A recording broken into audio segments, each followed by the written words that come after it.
हरे कृष्णा। तो भक्तों, हाँ, संसार की स्थिति देख रहे हैं हम। कुछ लोग कहते हैं कि गुरु बनाने की क्या जरूरत है ना, क्या गुरु बनाएंगे तभी भगवान मिलेंगे।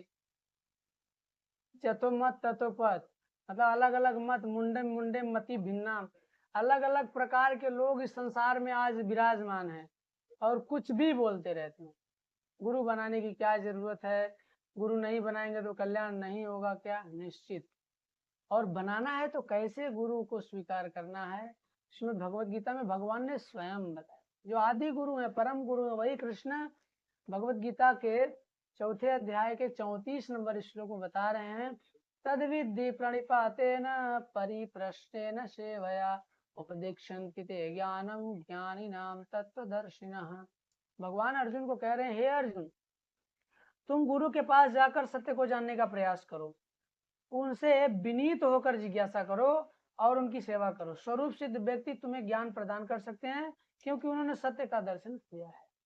अब यहाँ भगवान क्या बता रहे हैं, हे अर्जुन, तुम गुरु के पास जाओ। और कैसे गुरु के पास जाओ?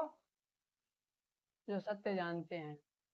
गुरु के पास जाकर सत्य जानने का प्रयास करो। सत्य क्या है और सत्य का ज्ञान कौन कराएगा? जो स्वरूप सिद्ध व्यक्ति, स्वरूप सिद्ध, जो आत्मस्थित है, जो आत्मा और परमात्मा को समझ चुका है, वही व्यक्ति, वही गुरु तुम्हें मार्गदर्शन करेंगे। विनीत भाव से, जिज्ञासु भाव से जाकर हमें भगवान के पास, गुरु के पास जाना चाहिए। हाँ, बहुत सुंदर बताया गया भक्तों। श्रील प्रभुपाद जी ने तात्पर्य में जो बताया, मैं तात्पर्य आपको पढ़ के सुनाने वाला हूँ आज। जाते हैं, निसंदेह आत्म साक्षात्कार का मार्ग कठिन है, अतः भगवान का उपदेश है कि उन्हीं से प्रारंभ होने वाली परंपरा से प्रामाणिक गुरु की शरण ग्रहण की जाए। इस परंपरा के सिद्धांत का पालन किए बिना कोई भी प्रामाणिक गुरु नहीं बन सकता। भगवान आदि गुरु हैं, अतः गुरु परंपरा का ही व्यक्ति अपने शिष्य को भगवान का संदेश प्रदान कर सकता है। कोई अपनी निजी विधि का निर्माण करके स्वरूप सिद्ध नहीं बन सकता, जैसे कि आजकल के मूर्ख पाखंडी करने लगे हैं। भगवान का कथन है, धर्मस्तु साक्षात भगवत प्रणीतम।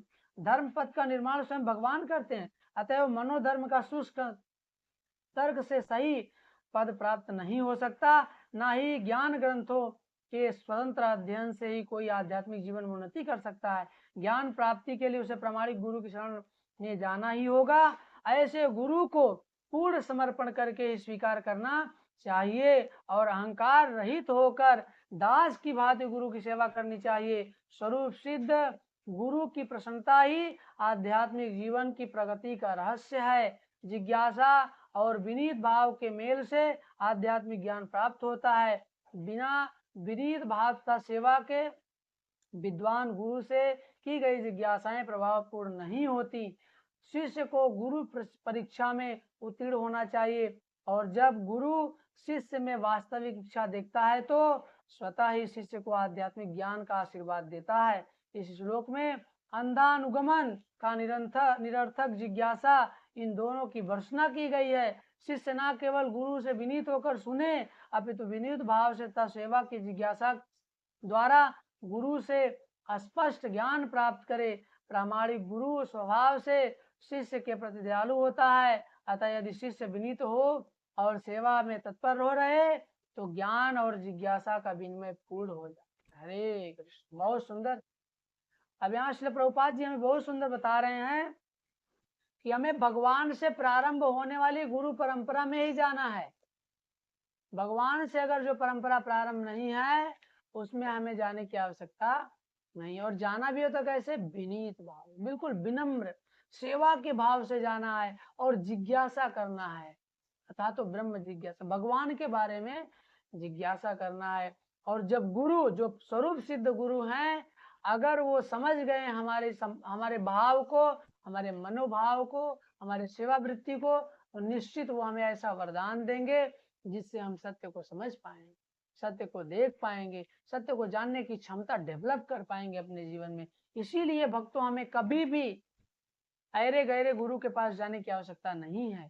हमें सदैव एक प्रामाणिक गुरु परंपरा में ज्ञान ग्रहण करने का प्रयास करना चाहिए। नहीं तो कितना बड़ा ज्ञानी कोई हो जाए, कितना बड़ा भक्ति पथ पर अनुगमन करने वाला हो जाए, कुछ भी कर ले, लेकिन तत्व और सिद्धांत से दूर रहकर भगवान नहीं मिले।